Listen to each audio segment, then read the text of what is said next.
Ikastolak ekarpen handia egiten dio auzoari eta elkar elikatzen dira. Azkenean, auzokoek umendako ekintzak proposatu eta prestatu egiten dituzte.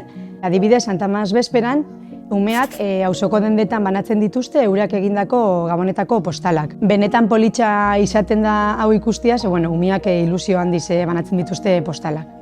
Ikastolak ekintzenei buruz berri ematen dau eta jarduerak sustatu egiten ditu. Adibidez, sare sozialetan edo emailen bidez. Proiektu pedagogikoekin lotuta egon die hartu emanak herriko eragile ezberdinekin, adibidez guraso, familia, koro eta beste batzutan aurrak fan izan die sarren egoitzara, komertziotara, ero beste hainbat ekintzetan parte hartzera.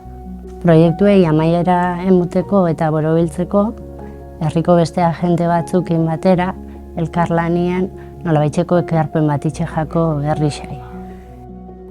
Nire ustez oso politxa da elkarrekin daukogun lotura hau, alde batetik auzua bizirik mantentzen da, eta bestetik umien kultura aberastu egiten da betiko ohiturak ezagutu eta jarraituz.